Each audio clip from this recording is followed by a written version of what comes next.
Hi everyone, मैं उम्मीद करती हूँ कि आप सब लोग ठीक होंगे। आज का वीडियो थोड़ा स्पेशल है क्योंकि ये पूरा हिंदी में होने वाला है। बहुत लोगों ने, स्पेशली मेरे पेरेंट्स ने, मुझे कहते हैं कि तुम सिर्फ इंग्लिश में ही क्यों वीडियोस डालती हो। तो आज मैं हिंदी में बात करने की कोशिश करूंगी और ऑनेस्टली ये बहुत ही रिक्वेस्टेड वीडियो है। जब से मैंने ADHD के बारे में वीडियोस डालने शुरू किए हैं तब से कुछ कॉमन क्वेश्चंस मुझे मिलते आए हैं, जैसे ADHD के सिम्टम्स क्या है, मुझे पता कैसे चलेगा कि मैं ADHD स्पेक्ट्रम के पास हूँ। इसलिए आज का वीडियो उन सभी सवालों का जवाब देने की एक कोशिश है। पर एक छोटा सा डिस्क्लेमर देना चाहती हूँ, मेरी मातृभाषा हिंदी नहीं है, बंगाली है। और बंगाली और इंग्लिश दोनों ही जेंडर स्पेसिफिक लैंग्वेज नहीं है, इसलिए मुझे हिंदी बोलने वक्त थोड़ी बहुत गलती हो जाए तो प्लीज भूल चूक माफ कर दीजिएगा। एक और इम्पोर्टेंट डिस्क्लेमर, मैं कोई साइकोलॉजिस्ट या डॉक्टर नहीं हूँ। मैं सिर्फ एक ऐसी इंसान हूँ जिससे कुछ महीने पहले ADHD इनअटेंटिव टाइप डायग्नोज हुआ है। आज के वीडियो में मैं ADHD के 50 सिम्टम्स के बारे में बात करने वाली हूँ, लेकिन इस वीडियो को प्लीज आप लोग ऑफिशियल डायग्नोसिस के लिए यूज मत करिए। ऑफिशियल डायग्नोसिस सिर्फ एक क्लिनिकल साइकोलॉजिस्ट और साइकियाट्रिस्ट ही कर सकते हैं, पर इस वीडियो को आप एक रेफरेंस की तरह यूज कर सकते हो, पॉइंट्स नोट कर सकते हो और फिर उन्हें आप अपने डॉक्टर या थेरेपिस्ट के साथ डिस्कस कर सकते हो। एक और बात कहना चाहती हूँ, मेरे ऑटिज्म और बॉर्डरलाइन पर्सनालिटी डिसऑर्डर के टेस्ट नेक्स्ट मंथ ड्यू है, इसलिए जो कुछ सिम्टम्स मैं आगे बताने वाली हूँ, हो सकता है कि वो कोई और डिसऑर्डर की वजह से हो या फिर हो सकता है कि वो ADHD से ही रिलेटेड हो। ये सारे सिम्टम्स में बहुत सोच समझ के चुन चुन के नोट डाउन किए हैं। तो अगर इस वीडियो से आपको थोड़ी सी भी क्लैरिटी और हेल्प मिलती है तो please like, share and subscribe कर दीजिएगा। और लास्ट एंड वेरी इंपॉर्टेंट बात, ADHD एक लाइफ लॉन्ग डिसऑर्डर है जो बचपन से ही होता है, इसलिए जो भी सिम्टम्स मैं इस वीडियो में बोलने वाली हूँ, अगर वो ADHD के लिए ही है तो वो आपको बचपन से होना चाहिए। अगर ये सिम्टम्स आपको सिर्फ एडल्ट लाइफ से ही दिख रहे हैं तो वो ADHD नहीं है। तो बिना ज्यादा देर किए चलिए शुरू करते हैं। पहला सिम्टम है कि ब्रोकन वर्किंग मेमोरी, टूटी हुई वर्किंग मेमोरी। मेरी मेमोरी का तरीका कभी कभी मुझे बहुत अजीब लगता है। मुझे 2 साल की उम्र की बातें याद है। मैं जहाँ पे रहती थी वहाँ पे रूम कैसा था, लोग कैसे बोलते थे, कौन कौन से लोग थे, ये सब मुझे याद है। छोटी छोटी डिटेल्स जो नॉर्मल लोग याद नहीं रखते, लेकिन 5 मिनट पहले मैं क्या क्या वो मुझे याद नहीं रहता। मम्मी बोलती है कि बोतल में पानी भर देना, मैं बोलती हूँ कि 5 मिनट बाद कर दूंगी और फिर मैं भूल जाती हूँ। ऐसी छोटी छोटी चीजें मैं बार बार भूल जाती हूँ। अब आप लोग बोलोगे तो ये तो सबके साथ होता है। हाँ होता है, पर ADHD में ये कभी कभी नहीं, हर रोज हर चीज में हर वक्त में होता है। जैसे कि मैं रोज ब्रश करती हूँ पर अक्सर मैं मम्मी को कॉल करके पूछती हूँ कि मेरा टूथब्रश का कलर क्या है, मैं भूल जाती हूँ। कंप्यूटर की रैम जैसे टेम्पररी डेटा स्टोर करती है, वही वर्किंग मेमोरी का काम है और ADHD में वही बहुत ज्यादा अफेक्टेड होती है। पर ADHD लॉन्ग टर्म मेमोरी नहीं मिटाता है पर प्रेजेंट सेव ही नहीं करता है। सेकेंड सिम्टम है डेडलाइन ओनली ब्रेन, डर से चलने वाला दिमाग। मेरा दिमाग तब तक काम स्टार्ट नहीं करता जब तक वो डर का फीलिंग ना आए। बचपन से ही ऐसा था। कोई भी एग्जाम हो, स्कूल का या फिर ट्यूशन का, मैं कभी भी पहले से प्रिपेयर्ड नहीं रहती थी। मैं बुक तब ओपन करती थी जब लिटरली सिर पे एग्जाम आ जाता था, लेकिन एग्जाम के पहले दिन मैं लगातार 12-13 घंटे पढ़ सकती थी। पर उसके साथ पैनिक भी बहुत ज्यादा होता था, पर उस पैनिक के बिना मैं पढ़ भी नहीं सकती थी। मैं मम्मी पापा या फिर फ्रेंड्स को हर बार कॉल करके बोलती थी मैं फेल हो जाऊंगी, मुझे कुछ नहीं आता है, मैं सिलेबस नहीं कंप्लीट कर पाऊंगी एग्जाम के पहले। पर आयरनी देखो, उस एक दिन पढ़ के ही मैं एग्जाम में अच्छे मार्क्स लाती थी। मेरे टीचर्स कंफ्यूज हो जाते थे क्लास में जब वो क्वेश्चंस पूछते थे, मैं तब कुछ आंसर्स नहीं कर पाती थी क्योंकि मैं तब तक पढ़ा ही नहीं होता था। फिर एग्जाम में अच्छे मार्क्स देख के वो बोलते थे कि मेरे IQ बहुत लो है, मैं सिर्फ रट के एग्जाम के पहले आ जाती थी। पर उनको ये नहीं पता था कि मैं आंसर इसलिए नहीं कर पाती थी क्योंकि वो जो पढ़ा रहे थे क्लास में मैं वो ध्यान ही नहीं दे पाती थी। और दूसरा, मुझे पब्लिक स्पीकिंग का बहुत डर है। अगर आंसर मुझे आता भी था तो तब भी मैं हैंड रेज नहीं कर पाती थी। गलत होने का डर, लोग क्या सोचेंगे उसका डर, कुछ एब्सर्ड आंसर दे देने का डर, टीचर्स क्या सोचेंगे अगर मैं गलत बोल दूं इसका डर। सिर्फ एग्जाम के नहीं, कुछ भी काम अगर मुझे पता भी है कि वो इम्पोर्टेंट है फिर भी मैं शुरू नहीं कर पाती, दिनों तक फ्रोजन रहती हूँ। लेकिन जैसे ही डेडलाइन पास आता है अचानक से मैं सब कर लेती हूँ, इसलिए हर चीज मैं लास्ट मोमेंट तक छोड़ देती हूँ। मेरा दिमाग रूटीन से नहीं, प्रेशर से चलता है। थर्ड सिम्टम है इमोशनल डिसरेगुलेशन। ये सिम्टम ADHD वालों को सबसे ज्यादा दिक्कत देता है। अपने इमोशंस पे कंट्रोल खो देना। मुझे गुस्सा इतना ज्यादा आता है कि उस वक्त मैं क्या बोल रही हूँ उसका मुझे ख्याल ही नहीं रहता। उस मोमेंट में सिर्फ एक ही चीज होता है दिमाग में कि सामने वाले इंसान को दुख पहुंचाना है। पता है ये बहुत गलत है, बट ये मेरे कंट्रोल में नहीं रहता है। फोर्थ सिम्टम है ओवर इंटरप्रिटेशन। मेरा दिमाग चीजों को सिंपल नहीं रहने देता। लोग जो बोलते हैं उसको लेकर मैं ओवर थिंकिंग करने लग जाती हूँ, मैं हिडन मीनिंग निकालने लग जाती हूँ और ज्यादातर इंटरप्रिटेशन नेगेटिव ही होता है। मेरे दिमाग में तुरंत आता है कि मेरा ही गलती है, मैं ही कुछ गलत किया, मेरे वजह से ही कुछ हुआ, सब मुझसे रूठे हैं। नॉर्मल बात भी मेरे दिमाग में वार्निंग बन जाती है। हर सिचुएशन का वर्स्ट आउटकम ही मेरे दिमाग में पहले आता है। किसी ने टेक्स्ट मैसेज में इमोजी नहीं यूज किया, मुझे लगता है वो मुझसे रूठे हैं, वो कुछ छुपा रहे हैं। किसी का बॉडी लैंग्वेज थोड़ा डिफरेंट हो या किसी ने हंसते हुए कुछ बोल दिया, मैं उस एक चीज को लेके बैठ जाती हूँ और ओवर थिंकिंग चलती रहती है दिनों तक। कभी कभी ये मुझे हेल्प भी करता है। नेगेटिव लोगों का वाइब मुझे पहले ही पता चल जाता है, पर ज्यादातर ये सिम्टम मेरे नुकसान ही करते हैं। इतना ओवर थिंकिंग करके मैं जो इमोशनल लोड कैरी करती हूँ वो बहुत ही ज्यादा है न्यूरोटिपिकल लोगों से। अच्छा, एक और बात, इस वीडियो में मैं कुछ टर्म्स यूज करने वाली हूँ, जैसे कि जिन लोगों को ADHD या फिर ऑटिज्म या फिर कुछ भी ऐसे डिसऑर्डर्स है उनको न्यूरोडाइवर्जेंट कहा जाता है, और जो लोग नॉर्मल है उसे न्यूरोटिपिकल कहा जाता है। फिफ्थ सिम्टम है कि मेंटल रिहर्सल, बोलने से पहले प्रैक्टिस। क्योंकि मुझे इनअटेंटिव ADHD है, ये शायद कंबाइंड टाइप में नहीं होता है, बोलना मेरे लिए नेचुरल नहीं लगता है। मैं जज होने के डर से हर चीज 100 बार सोच के बोलती हूँ। कुछ बोलने से पहले वो एक सेंटेंस में दिमाग में बार बार दोहराती हूँ। मैं कन्वर्सेशंस में फुल्ली प्रेजेंट नहीं रहती हूँ, इसमें भी ओवर थिंकिंग रुकती नहीं है। अगर ऑफिस की मीटिंग में मैं कुछ बोल दिया, मीटिंग खत्म होने के बाद मेरा दिमाग स्पाइरलिंग शुरू कर देता है। अगर उन्होंने मेरे बात का दूसरा मीनिंग ले लिया हो तो वो लोग मेरे बारे में क्या सोच रहे होंगे, मुझे वो लाइन नहीं बोलनी चाहिए थी शायद। कन्वर्सेशन खत्म हो जाती है पर वो सीन मेरे दिमाग में रिपीट होता रहता है। मेरा ब्रेन कभी भी शांत नहीं बैठता है, कुछ ना कुछ बैकग्राउंड में नेगेटिव चलता ही रहता है। सिक्स्थ सिम्टम है कि कनेक्टिंग द डॉट्स, पैटर्न्स पकड़ने वाला दिमाग। मेरा दिमाग कनेक्शंस खुद ही देख लेता है। छोटी से छोटी डिटेल जो न्यूरोटिपिकल लोग मिस कर जाते हैं मैं वो देख पाती हूँ। लोगों में, सिचुएशंस में, आइडियाज में मैं पैटर्न्स पकड़ लेती हूँ बिना कॉन्शियसली ट्राई किए हुए। कभी कभी लोग सरप्राइज हो जाते हैं कि मैंने इतनी छोटी चीज कैसे नोटिस कर ली, पर मेरे लिए वो कोई एडिशनल एफर्ट नहीं, मेरा ब्रेन वैसे ही काम करता है। मेरा गट फीलिंग और सिक्स्थ सेंस इसलिए बहुत स्ट्रांग है और ये अक्सर न्यूरोडाइवर्जेंट लोगों में देखा जाता है।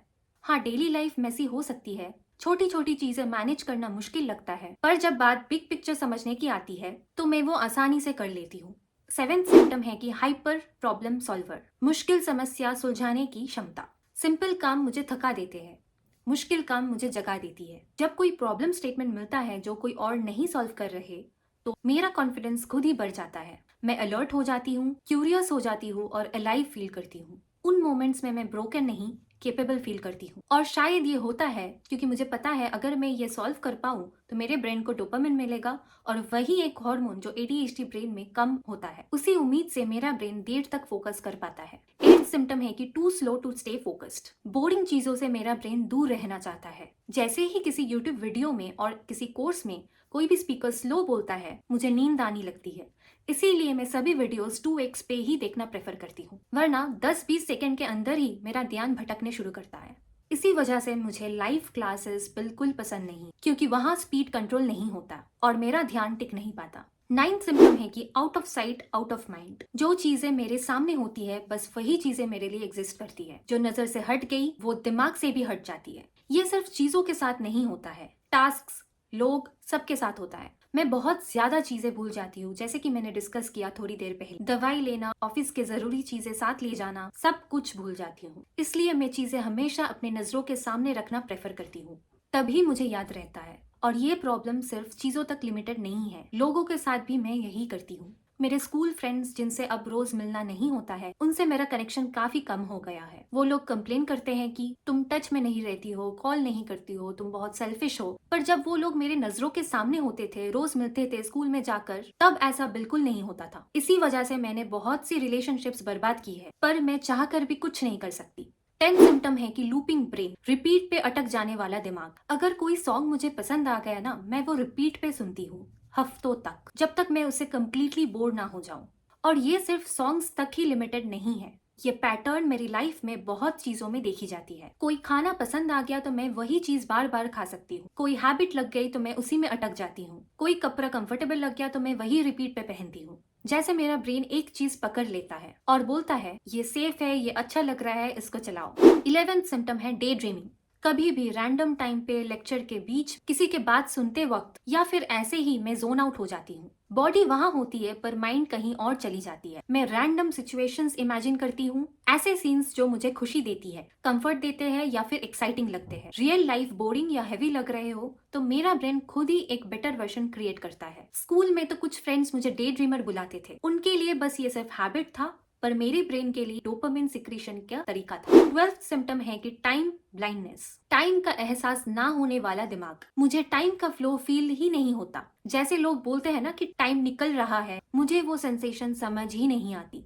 अगर मुझे शाम को 5 बजे कहीं जाना है तो मैं 5 बजे ही रेडी होना स्टार्ट करती हूँ। मुझे ये अंदाजा नहीं लगता है कि मुझे रेडी होने में कितना टाइम लगेगा, तो मैं कुछ देर पहले से स्टार्ट करूँ रेडी होना, या नहीं होता। लेकिन इंटरेस्टिंग बात यह है कि अगर बहुत इंपॉर्टेंट कोई काम हो जिसे मैं मिस नहीं कर सकती हूँ, जहाँ मैं लेट नहीं कर सकती हूँ, वहां पे मैं टाइम पे चली जाती हूँ। बहुत देर पहले से ही रेडी होना शुरू करती हूँ और फिर मैं टाइम पे चली जाती हूँ। पर रूटीन काम जैसे कि रोज ऑफिस जाना या फिर दोस्तों के साथ घूमने जाना या फिर फैमिली के साथ घूमने जाना, जब तब रेडी होने की बात आती है तो मैं हमेशा लेट करती हूँ, क्योंकि मुझे पता होता है कि ऐसे सिचुएशन में मेरे एक सॉरी बोलने से काम हो जाएगा। तो अगर मैं लेट हो भी जाऊं तो कुछ नहीं होगा, इसीलिए मेरा ब्रेन डिले करता है। और मैंने सुना है कि कुछ लोग जिन्हें एडीएचडी है उन्हें पास्ट का टाइम भी सही से फील नहीं होता। जैसे जो 2 महीने पहले हुआ उन्हें लगता है कि 2 हफ्ते पहले हुआ। टाइम मेरे लिए क्लॉक पे नंबर नहीं, एक ब्लर जैसा फील होता है। 13 सिम्टम है टेक्स्ट पैरालिसिस, रिप्लाई करने का मेंटल ब्लॉक। मेरे फ्रेंड्स की मेरे से एक बहुत बड़ी शिकायत है कि मैं मैसेजेस का रिप्लाई ही नहीं करती। हफ्तों तक, कभी कभी महीनों तक मैं रिस्पॉन्ड नहीं करती हूँ उनके टेक्स्ट का। पर ऐसा नहीं है कि मुझे फर्क नहीं पड़ता। मैं मैसेजेस देखती हूँ और जेन्युइनली सोचती हूँ बाद में आराम से रिप्लाई करूंगी, पर फिर भी मैं भूल जाती। टाइम निकल जाता है और फिर बाद में बहुत गिल्ट फील होता है। मुझे बुरा लगता है पर फिर भी मैं अपने आप को नहीं सुधर पाती। जैसे रिप्लाई करना एक छोटा काम नहीं, एक बहुत बड़ा काम लगता है। 14th सिम्टम है रेस्ट पैरालिसिस, आराम करते वक्त भी गिल्ट। मैं कभी भी बिना गिल्ट के आराम नहीं कर पाती हूँ। वीकेंड हो या फिर ऑफिस के लौटने के बाद थोड़ी देर अगर मैं नेटफ्लिक्स ओपन भी कर लिया, तब भी मेरे दिमाग मुझे आराम नहीं करने देता। बैकग्राउंड में एक आवाज चलती रहती है, इतने सारे पेंडिंग काम है, वो कौन करेगा? तुमने पूरा दिन कुछ नहीं किया, तुम रेस्ट क्यों ले रही हो? तुम रेस्ट डिजर्व नहीं करती हो। बॉडी बैठी होती है और दिमाग प्रेशर और गिल्ट में भाग रहा होता है। आराम करते वक्त भी मुझे इतना गिल्ट होता है जैसे मेरी वैल्यू सिर्फ प्रोडक्टिविटी से ही जुड़ी हो। 15th सिम्टम है if it is not engaging I am out, interest पे चलने वाला ध्यान। मूवी देखना कौन नहीं पसंद करता, राइट? पर मेरे साथ थोड़ा अलग है। अगर मूवी फर्स्ट सीन से ही इंटरेस्टिंग ना हो और पहले 10 या 15 मिनट बहुत बोरिंग हो तो मैं तुरंत वो बंद कर देती हूँ, क्योंकि मेरा ध्यान वहां टिकता ही नहीं है। ऐसा नहीं है कि मुझे मूवीज पसंद नहीं है, पर मेरा ब्रेन वो वेट नहीं कर पाता कि बाद में स्टोरी इंटरेस्टिंग होगी। इसलिए सीरीज देखना मेरे लिए बहुत चैलेंजिंग हो जाता है। स्टोरी बिल्ड होने का पेशेंस मेरा दिमाग नहीं रख पाता है। 16th सिम्टम है नो हॉबीज, कंसिस्टेंसी का नहीं टिक पाना। बचपन से ही मैं किसी भी चीज पे कभी भी कंसिस्टेंट नहीं रह पाई, इसलिए आज जब लोग पूछते हैं ना कि आपका हॉबी क्या है, तो मेरे पास कोई आंसर नहीं होता। ऐसा नहीं है कि मुझे चीजों में इंटरेस्ट नहीं है, इंटरेस्ट बहुत आता है, पर हॉबीज को सिर्फ इंटरेस्ट नहीं चाहिए, डिसिप्लिन और कंसिस्टेंसी चाहिए, और वही चीज मेरा दिमाग होल्ड नहीं कर पाता। इसलिए गवर्नमेंट जॉब के इंटरव्यूज हो या फिर बड़े कॉलेजेस के इंटरव्यू में हॉबीज को बहुत ज्यादा इंपॉर्टेंस दिया जाता है, क्योंकि इससे इंटरव्यूअर्स को पता चलता है कि कैंडिडेट कंसिस्टेंट किसी चीज पे है या नहीं, और वो अपना शेड्यूल कैसे मैनेज करते हैं। हॉबीज, स्टडीज, वर्क, अगर ये सब चीज कोई मैनेज कर लेते हैं तो वो कंसिस्टेंट होना ही होता है। तो वहीं पे कंसिस्टेंसी भी प्रूव हो जाती है, और यहाँ पे मैं बहुत ज्यादा स्ट्रगल करती हूँ। 17th सिम्टम है कि रिवेंज बेड टाइम प्रोक्रेस्टिनेशन। इसका मतलब ये है कि मैं जब सारा दिन काम करके रात को सोने जाती हूँ तब मेरा ब्रेन मुझे सोने नहीं देता। पूरा दिन मैंने अपने एडीएचडी सिम्टम्स को मास्क किया होता है, मतलब कंट्रोल किया, छुपाया, नॉर्मल बिहेव करने की कोशिश करती हूँ। और रात को जब मुझे थोड़ा सा मी टाइम मिलता है तो मेरा ब्रेन एक रिवेंज लेने की तरह बिहेव करता है, जैसे वो बोल रहा हो कि अब ये मेरा टाइम है। नींद तो आती है पर मैं फोन स्क्रॉल करती रहती हूँ, इसीलिए नहीं कि मुझे नींद नहीं चाहिए, बल्कि क्योंकि वही एक टाइम होता है जब मैं अपना मास्क हटा के थोड़ा सा रिलैक्स करती हूँ। 18th सिम्टम है कि हाइपर फोकस, इंटरेस्ट पे अटक जाने वाला एक्सट्रीम फोकस। आप एडीएचडी के बारे में ये जरूर सुना होगा कि जिनको एडीएचडी है वो किसी चीज पे कॉन्सेंट्रेट नहीं कर पाते, पर ये गलत है। एडीएचडी वालों का एक दूसरा साइड भी होता है, वो है हाइपर फोकस। मतलब अगर किसी चीज में इंटरेस्ट हो तो उसमें जरूरत से ज्यादा ध्यान देते हैं हम लोग। जैसे मुझे एक बार सिंथेसाइजर सीखने का मन किया, तो मैं तुरंत सिंथेसाइजर खरीद ली। 2-3 दिन तक उसमें हाइपर फोकस किया, फिर अचानक से छोड़ दिया। फिर ड्राइविंग सीखने का मन किया, उसके लिए सेकंड हैंड कार भी खरीदी, ड्राइविंग क्लासेस ज्वाइन की, 4-5 सेशंस लिए, फिर वो भी छोड़ दिया। सेम है वर्कआउट को लेकर, यही डिफरेंस है नॉर्मल लोगों से। अगर कोई न्यूरोटिपिकल डिसाइड कर ले कि आज मैं ये करूंगी तो वो करते ही है। पर एडीएचडी वालों को काम शुरू करने के लिए 2 चीज चाहिए, या तो इंटरेस्ट या फिर इम्पोर्टेंट एंड अर्जेंट, दोनों ही होना चाहिए। इनमें से कुछ भी ना हो तो मैं काम नहीं शुरू कर पाऊंगी। 19 सिम्टम है बोरिंग टास्क पैरालिसिस। बोरिंग काम में दिमाग का जैम हो जाना। एडीएचडी ब्रेन को नेचुरली इंटरेस्ट वाले काम ही चाहिए, जैसे कि इतना देर मैंने डिस्कस किया। अगर कोई बोरिंग टास्क हो, जैसे कि मैं जॉब करती हूँ, कॉर्पोरेट जॉब करती हूँ, वहां पे मेरे काम ऐसा ही कि मुझे बहुत डॉक्यूमेंटेशन भी बनाना पड़ता है। तो अगर जब मैं डॉक्यूमेंटेशन के अलावा कोई काम कर रही हूँ, जैसे मैं इंजीनियरिंग की काम करती हूँ, वो मुझे बहुत इंटरेस्टिंग लगता है। बट जब डॉक्यूमेंटेशन की बात आती है, जहाँ पे वर्ड डॉक्यूमेंट, एक्सेल फाइल, इतने सब क्रिएट करना पड़ता है, तब जाके मेरा ब्रेन जैम हो जाता है। मैं कर ही नहीं पाती वो, क्योंकि उसमें मेरे इंटरेस्ट नहीं है। पर काम में तो ऐसा मैं नहीं बोल सकती कि मैं डॉक्यूमेंटेशन नहीं करूंगी, तो वो करना ही पड़ता है। वो एक जगह है जहाँ पे मैं बहुत बहुत स्ट्रगल करती हूँ। 28th सिम्टम है एडीएचडी टैक्स। ये एक एक्स्ट्रा टैक्स है जो एडीएचडी वाले लोगों को देना पड़ता है, और ये ज्यादातर इम्पल्सिविटी के वजह से ही होता है। जो चीज अच्छी लग गई वो तुरंत चाहिए होती है, क्योंकि हमारे ब्रेन में डोपामिन का लेवल नेचुरली लो होता है, तो हम वो चीजें ढूंढते रहते हैं जो थोड़ा सा एक्साइटमेंट दे। जैसे ऑनलाइन शॉपिंग, मैं कभी कभी रैंडम चीजें ऑर्डर कर देती हूँ, और जब वो आता है मैं खोल के भी नहीं देखती हूँ। इम्पल्स का मोमेंट छोटा होता है, पर उसका पैसा और रिग्रेट लंबा चलता है। नेक्स्ट है रिजेक्शन सेंसिटिव डिस्फोरिया। छोटी से छोटी क्रिटिसिज्म भी मुझे बहुत ज्यादा हर्ट करती है, चाहे रिजेक्शन एग्जाम में हो या फिर रिलेशनशिप्स में हो या किसी भी जगह में हो। वो दुख मेरे अंदर बहुत गहरा चला जाता है। थोड़ा बहुत बुरा लगना सबको होता है, पर एडीएचडी में उसके साथ जो इमोशनल तकलीफ आती है, वो एक तरह की मानसिक पीड़ा हो जाती है जो देर तक रहती है। जैसे किसी ने मेरे साथ बुरा किया, नीचा दिखाया या गलत ट्रीट किया, तो एक बार अगर वो मेरे दिमाग में ब्लैकलिस्ट हो गया, तो उसे फिर अपने गुड बुक्स में लाना मेरे लिए इम्पॉसिबल हो जाता है। वो चाहे कितनी बार भी सॉरी बोले, मैं माफ करना चाहती हूँ क्योंकि मुझे पता है कि ये मुझे ही हर्ट करेगा, पर फिर भी वो मेरे कंट्रोल में नहीं हो। वो बात मेरे दिमाग में चिपक जाती है और मैं माफ नहीं कर पाती हूँ। नेक्स्ट है सेल्फ डीमीनिंग,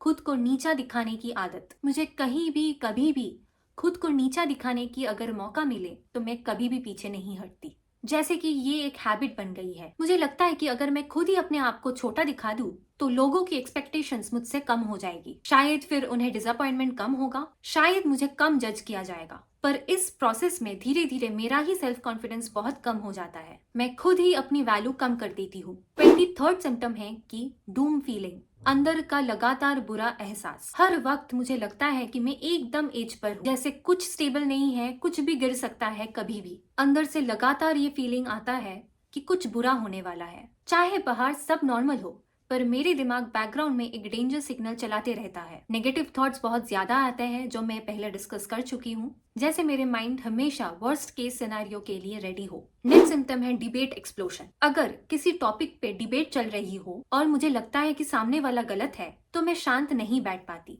अंदर से एक स्ट्रॉन्ग अर्ज होता है बोलने का, और धीरे धीरे गुस्सा बिल्ड होने लगता है। कभी कभी मैं खुद से बोलती हूँ कि छोड़ दो, इतना रिएक्ट मत करो, पर इमोशंस कंट्रोल ले लेते हैं। कन्वर्सेशंस डिबेट बन जाती है और डिबेट आर्ग्यूमेंट बन जाती है। ये ज्यादातर इमोशनल डिसरेगुलेशन की वजह से ही होता है। फीलिंग आती है पर वो सीधा फुल वॉल्यूम पे चली जाती है। नेक्स्ट है पैरासोशल अटैचमेंट, पसंद की चीजों से गहरा लगाव। मेरा एक फेवरेट इंडियन क्रिकेटर है, अगर कोई उनके अगेंस्ट कुछ भी बोल देता है तो मैं उसे पर्सनली ले लेती हूँ। जैसे सामने वाला सिर्फ उन्हें क्रिटिसाइज नहीं कर रहा है, जैसे मेरे पसंद को क्रिटिसाइज कर रहे हैं। और सिर्फ ये क्रिकेटर तक ही लिमिटेड नहीं है। जो भी चीज मुझे पसंद होती है, मूवी, पर्सन, आइडिया, उसके बारे में कोई भी बुरा बोले तो वो सीधा दिल पे लगता है। नेक्स्ट है never having a clear direction, खुद को समझने में उलझन। कभी भी मुझे बचपन से ये नहीं पता था कि मैं किस चीज में अच्छी हूँ। मुझे लाइफ में क्या करना है, क्या पढ़ना है, किस डायरेक्शन में जाना है, कुछ भी क्लियर नहीं था। जैसे बाकी लोगों के पास एक सेंस ऑफ डायरेक्शन होता है, एक एम ऑफ लाइफ होता है, वैसे मेरे पास नहीं था। जब मैं अपने आसपास के दोस्त को देखती थी, कोई बोलता था कि डॉक्टर बनना चाहती है,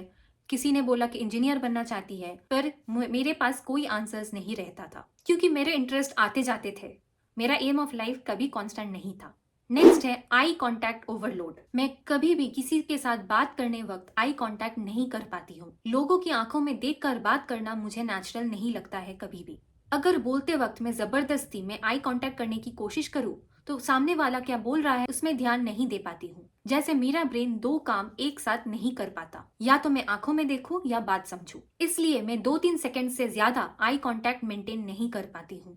नेक्स्ट है प्लान जिंक्स। प्लान बोलते ही मोटिवेशन गिर जाना। मैं एक चीज नोटिस की हूँ कि जब भी मैं अपना कोई प्लान किसी को बता देती हूँ, चाहे वो फ्रेंड हो या फैमिली मेंबर, उसके बाद वो काम करने की मोटिवेशन मेरा कंप्लीटली जीरो हो जाता है। जैसे प्लान बोलते ही मेरा एनर्जी निकल जाती है। ADHD ब्रेन रिवॉर्ड स्पेसिफिक होता है। किसी भी टास्क के बाद डोपामिन हिट, रिवॉर्ड, एप्रिसिएशन ये मिलना बहुत जरूरी होता है। पर जब मैं अपना प्लान ही बोल देती हूँ तो सामने वाला ऑलरेडी इमेजिन कर लेते हैं कि मैं वो कर लूंगी, और मेरा ब्रेन उस मोमेंट पे ही सोच लेता है अब अगर मैं ये कर भी लूं तो क्या ही डिफरेंस होगा, सबको पहले से पता है। जैसे रिवॉर्ड का फिल पहले ही मिल गया। नेक्स्ट है alone time hoarding. Social interaction के बाद, चाहे वो फ्रेंड्स के साथ आउटिंग हो या पार्टी हो, मुझे रिचार्ज करने का टाइम चाहिए ही होता है। पता नहीं ये सिर्फ ADHD के ही सिम्टम हैं या फिर ऑटिज्म के, क्योंकि मेरे ऑटिज्म टेस्ट भी ड्यू है जैसे मैं शुरुआत में मेंशन किया।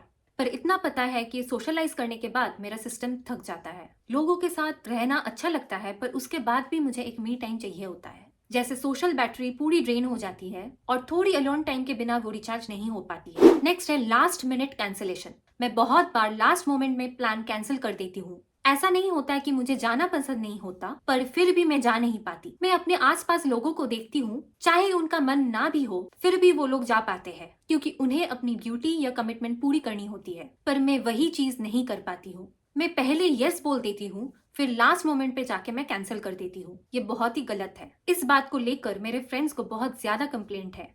उन्हें लगता है कि मैं सीरियसली नहीं लेती हूँ, मैं केयरलेस हूँ, सेल्फिश हूँ, पर सच ये है कि ये ज्यादातर इम्पल्सिविटी की वजह से होता है। उस मोमेंट पे जो फील होता है मैं उसी के बेसिस पे डिसीजंस लेती हूँ और फिर बाद में गिल्ट होता है। नेक्स्ट है कॉन्स्टेंट स्टिमिंग। मैं काफी रिपीटेटिव चीजें करती रहती हूँ, जैसे बार बार हेड स्क्रैच करना, लिप बाइटिंग या फिर इनर चीक्स को बाइट करना। मेरी चीक्स अंदर से पूरी तरह वुंडेड है, फिर भी मैं ये सब बंद नहीं कर पाती हूँ। ये मैं जगह बूझ के नहीं करती हूँ, ये मैं सबकॉन्शियसली करती रहती हूँ। कब शुरू होता है कब रुकता है मुझे पता नहीं चलता। ये मेरे बॉडी का एक तरीका है खुद को रेगुलेट करने का, खुद को शांत रखने का, पर बाहर से देखने वालों को ये बहुत ही अजीब लग सकता है।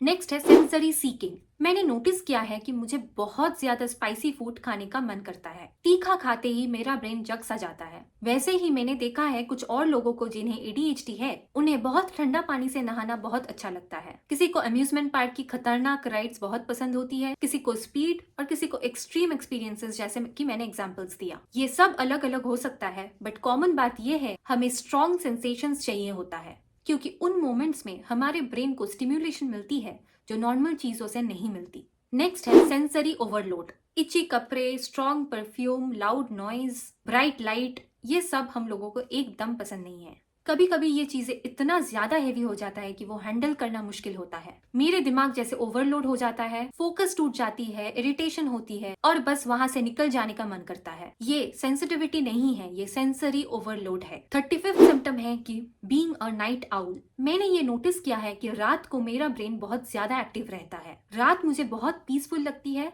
तब मैं बहुत ज्यादा क्लियरली सोच सकती हूँ, पर सुबह उठना मेरे लिए बहुत मुश्किल का काम है। मैं कुछ भी कर लूँ सुबह उठ नहीं पाती हूँ। अगर मुझे सुबह कहीं जाना हो तो मैं पूरी रात जागना प्रेफर करती हूँ, क्योंकि सुबह उठ के जाना मेरे लिए इम्पॉसिबल है।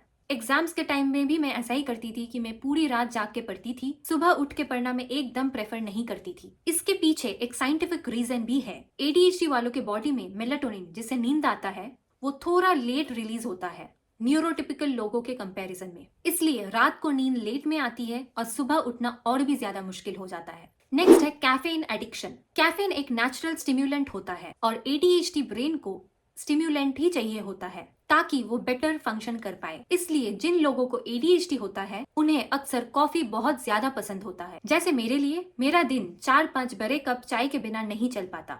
मेरा दिन या ऑफिस की शुरुआत दोनों ही चाय या फिर कॉफी के बिना नहीं होती है। एक और इंटरेस्टिंग बात है, ये मुझे पर्सनली नहीं होता है, पर मैंने सुना है कि काफी ADHD लोगों को कॉफी पीने के बाद भी नॉर्मल नींद आ जाती है। उनके लिए कॉफी का मतलब नींद उड़ जाना नहीं होता है, बस दिमाग थोड़ा काम और फोकस्ड फील करता है। नेक्स्ट है लेक्चर ब्लाइंडनेस। बचपन में मैं जब ग्रुप ट्यूशन में जाती थी तब मेरा फोकस बहुत ही खराब हो जाता था। टीचर क्या पढ़ा रहे हैं मैं प्रैक्टिकली कभी भी नहीं सुनती थी, क्योंकि मुझे पता होता था अगर मैं ध्यान ना भी दूं तो भी अगर सर कोई क्वेश्चन पूछे कोई ना कोई क्लास में आंसर दे ही देगा। पर जब मैं घर पे पढ़ती थी, जब सर या मैम घर पे आते थे, तो अगर मैं या फिर मेरे एक और दोस्त रहती थी तब मुझे ध्यान देना ही पड़ता था। अगर सर ने क्वेश्चन कर लिया तो मैं भाग नहीं पाऊंगी, मुझे आंसर करना ही पड़ेगा। एक और चीज मैंने नोटिस की, एक केमिस्ट्री ट्यूशन पे मैं जाती थी जहाँ ग्रुप में क्लास होती थी, पर सर हमेशा हम लोगों को क्वेश्चन सॉल्व करने देते थे। जो स्टूडेंट सबसे पहले आंसर देता था उसको तुरंत सबके सामने सर अप्रिशिएट करते थे। वही एक ट्यूशन था जहाँ पे मैं एक्चुअली कॉन्सेंट्रेट कर पाती थी, क्योंकि मुझे वो इंस्टेंट अप्रिसिएशन चाहिए होती थी। मेरा ब्रेन रिवॉर्ड और एंगेजमेंट में ही रिएक्ट करता था। नेक्स्ट है हैंड्स ऑन ब्रेन। मैं हमेशा प्रैक्टिकल क्लासेस ज्यादा प्रेफर करती थी थ्योरी क्लासेस से, क्योंकि थ्योरी क्लासेस मुझे बहुत बोरिंग लगती थी, क्योंकि वो बिल्कुल एंगेजिंग नहीं होते थे। प्रैक्टिकल क्लास में मेरा ब्रेन ज्यादा एक्टिव रहता था, इसलिए मुझे स्पोर्ट्स पर्सनली बहुत पसंद है, क्योंकि स्पोर्ट्स के टाइम मेरा ब्रेन प्रेजेंट में सबसे ज्यादा रहता है, फोकस भी बना रहता है। जहाँ पे बॉडी इन्वॉल्व होती है वहां मैं बेटर फोकस कर पाती हूँ। नेक्स्ट है बुक पैरालिसिस।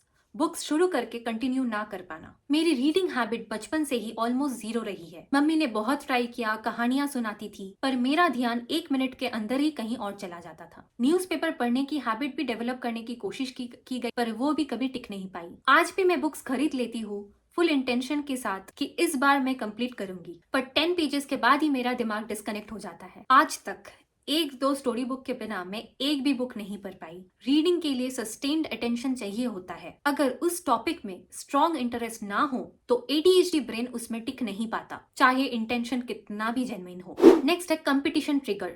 मुकाबले से चलने वाला दिमाग। मैंने नोटिस किया है कि जब तक मैं अकेली हूँ मेरी स्पीड स्लो रहती है, पर जैसे ही कंपटीशन आ जाता है मेरा ब्रेन ऑन हो जाता है। अगर कोई मेरे साथ सेम काम कर रहा हो, चाहे पढ़ाई हो या फिर कोई टास्क हो, तो मेरी प्रोडक्टिविटी ऑटोमेटिकली बढ़ जाती है। एडीएचडी में इसको बॉडी डबलिंग भी बोलते हैं। जब दो लोग एक ही टाइम पे अपना अपना काम करते हैं, सिर्फ प्रेजेंस से ही फोकस इंप्रूव हो जाता है। इसका रीजन है अकाउंटेबिलिटी, यानी कि जवाबदेही। मेरा ब्रेन सोचता है वो काम कर रहा है, मुझे भी करनी चाहिए। कंपटीशन मुझे प्रेशर नहीं देता, मुझे डायरेक्शन देता है, वरना मैं स्टार्ट ही नहीं करती।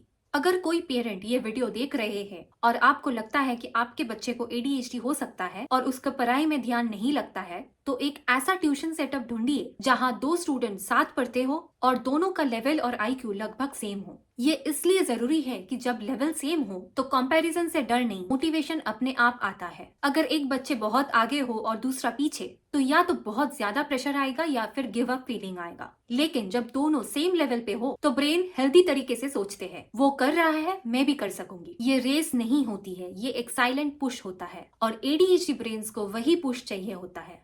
नेक्स्ट है हिडन कैओस, अंदर से बिखरा हुआ सिस्टम। बाहर से देखोगे तो आपको लगेगा कि सब ठीक है, पर सच ये है कि मेरा सिस्टम सिर्फ ऊपर ऊपर से ही ऑर्गेनाइज्ड होता है। मेरा रूम साफ करने का तरीका भी बहुत अलग है। मैं सिर्फ वही साफ करती हूँ जो आंखों को दिख रहा है। बेड पे जो सामान पड़ा है मैं उठाती हूँ, पर उसको फोल्ड करके नहीं रखती हूँ, सीधा अलमारी में डाल देती हूँ। क्यों? क्योंकि अलमारी के अंदर क्या है वो किसी को नहीं दिखेगा। सेम टेबल के साथ भी वही होता है, सिर्फ टेबल साफ दिखना चाहिए।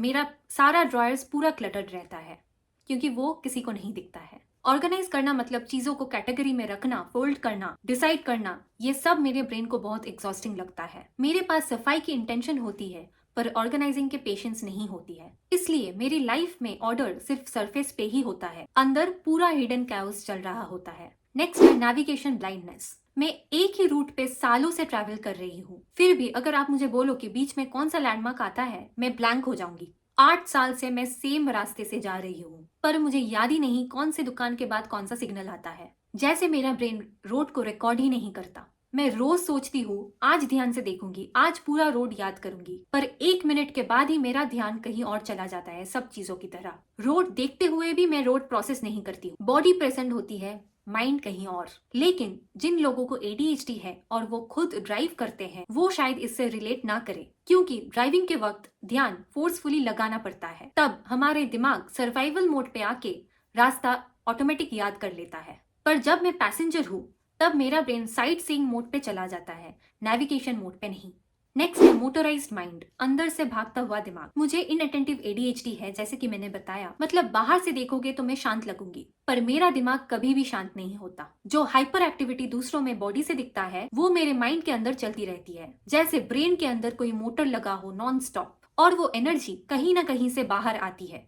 कभी स्टिमिंग के फॉर्म में, जैसे पैर हिलाना, चीजों को टच करते रहना। और मुझे स्कूल के दिन याद है, क्लासेस चल रही होती थी, टीचर्स पढ़ाते रहते थे, पर मेरा हाथ ऑटोमेटिकली नोटबुक के लास्ट पेज में चला जाता था। मैं कुछ सोचे बिना डूडलिंग शुरू कर देती थी। रैंडम शेप्स, लाइंस, पैटर्न्स, कुछ भी मैं ड्रॉ करती थी। इसलिए मेरी नोटबुक की लास्ट पेज कभी भी खाली नहीं होता था। हर कॉपी का लास्ट पेज डूडल से भरा हुआ था। लोग समझते थे कि मैं टाइम पास कर रही हूँ, पर सच में वैसे मेरा दिमाग एनर्जी रिलीज कर रहा होता था। मेरा बॉडी शांत हो सकता है, पर मेरा माइंड हमेशा मोटर पे चलता है। नेक्स्ट है जस्टिस सेंसिटिविटी। मैं हमेशा नोटिस किया है कि जब भी कहीं पे कुछ भी गलत हो रहा है, तो मैं शांत नहीं बैठ पाती हूँ। चाहे वो स्कूल हो या घर हो या ऑफिस हो, अगर कहीं पे भी अन्याय दिखता है तो मेरे अंदर कुछ रिएक्ट करता है। रिसर्च में ये देखा गया है कि एडीएचडी वाले बच्चे अपने न्यूरोटिपिकल दोस्तों के कंपैरिजन में 20,000 ज्यादा नेगेटिव कमेंट सुनते हैं। बार बार गलत समझा जाना, डांटा जाना, जज किया जाना, ये चीजें दिल पे लेयर बाय लेयर जमा होती रहती है। शायद इसी वजह से हम लोग न्याय के लिए एक अलग लेवल पे संवेदनशील हो जाते हैं। जब किसी के साथ गलत होता देखती हूँ, मुझे उस इंसान की फील होती है। इसलिए प्रोटेस्ट करना मेरे लिए एक रिफ्लेक्स एक्शन की तरह हो जाता है। कभी कभी लोग कहते हैं कि मैं ओवर रिएक्ट करती हूँ, पर ये सालों का गलत ट्रीट हो जाने का नतीजा है। न्याय के मामले में मेरा दिल नॉर्मल नहीं, हाई वॉल्यूम पे काम करती है। नेक्स्ट है एडिक्शन प्रोन ब्रेन, आसानी से आदत पड़ने वाला दिमाग। मेरा किसी मेजर सब्सटेंस अब्यूज का हिस्ट्री नहीं है, लेकिन मैं अपने आप को इतना जानती हूँ कि अगर मैंने कभी स्मोकिंग स्टार्ट किया तो मुझे आदत पड़ जाएगी। एडीएचडी ब्रेन्स में डोपामिन वैसे ही कम होता है, जैसे कि इतनी देर मैंने बात किया। इसलिए ब्रेन उन चीजों की तरफ ज्यादा अट्रैक्ट होती है जिससे डोपामिन मिलता है। लोग बोलते हैं कि अरे सबको आदत लगती है। हाँ, पर डिफरेंस यहाँ आता है। न्यूरोटिपिकल लोग किसी चीज को पसंद करते हैं, एडीएचडी वाले लोग उस पे अटक जाते हैं। जहाँ नॉर्मल लोग एंजॉय करते हैं, एडीएचडी ब्रेन्स वो लूप में अटक जाते हैं। इसलिए एडीएचडी में एडिक्शन का रिस्क नॉर्मल लोगों से बहुत ज्यादा होता है और छोड़ना कंपैरेटिवली बहुत मुश्किल होता है। नेक्स्ट है पनिशमेंट सेंसिटिविटी। बचपन से ही मैं बहुत इमोशनली सेंसिटिव थी, इसलिए पनिशमेंट मेरे लिए कभी भी काम नहीं किया। वो सीधा दिल पे लगता था। लोग सोचते हैं कि डांटने या सजा देने से बच्चा सुधर जाता है, पर एडीएचडी ब्रेन ऐसे काम नहीं करता है। एडीएचडी का सबसे स्ट्रॉन्ग ईंधन है इनाम, सजा नहीं। पनिशमेंट से बिहेवियर चेंज नहीं होता है, सिर्फ शेम, डर और इमोशनल पेन होता है। मुझे याद है बचपन में एक टीचर ने मुझे मारा था। उस दिन के बाद मैं वो ट्यूशन पे कभी भी वापस नहीं गई। मैंने उस इंसिडेंट को इतना दिल पे ले लिया था कि हफ्तों तक वो याद मुझे तकलीफ देती रही।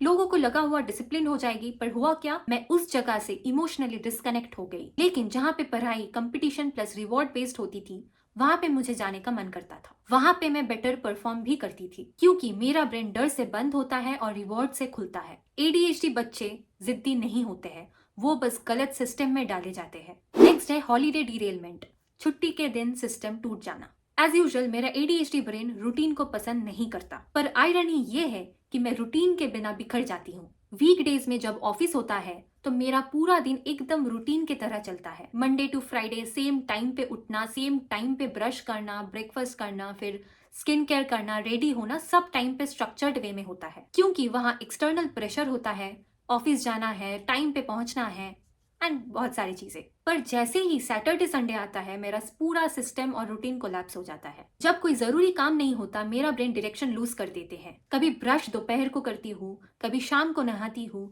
कभी लंच करती हूँ 5 बजे शाम को। कुछ भी रूटीन वाइज नहीं होता है। और सैटरडे संडे तो स्किन केयर भी नहीं होती, जो बाकी 5 दिन हो जाती है। उसके बाद है लो डिले टॉलरेंस, मतलब इंतजार बर्दाश्त ना होना। मेरे लिए थोड़ा वेट करो बहुत मुश्किल इंस्ट्रक्शन होता है। मेरा ब्रेन फ्यूचर के रिवर्ट पे काम ही नहीं करता। जो पसंद है मुझे अभी चाहिए, इसी वक्त चाहिए, चाहे वो कोई चीज हो, कोई प्लान हो या फिर कोई डिसीजन। अगर मैंने कोई एग्जाम दिया हो, उसके रिजल्ट के लिए वेट करना भी मेरे लिए एक टॉर्चर जैसा है। अगर मार्केट में कोई चीज पसंद आया तो मेरा ब्रेन तुरंत बोलता है कि अभी ले लो। वेट करने का कोई जरूरत ही नहीं है। नेक्स्ट सिम्टम है इजीली डिस्ट्रैक्टेड। मेरा प्रॉब्लम फोकस करना नहीं, फोकस बचा के रखना है। मैं साउंड और नॉइज से बहुत इजीली डिस्ट्रैक्टेड हो जाती हूँ। मैं चाहे जितना भी कोशिश कर लूँ इग्नोर करने का, मेरा ब्रेन खुद डिसाइड करता है कि उसे क्या सुनना है। अगर मैं कोई काम कर रही हूँ और पास में कोई कुछ बोल रहा है तो मेरा ध्यान ऑटोमेटिकली वहां पे चला जाता है।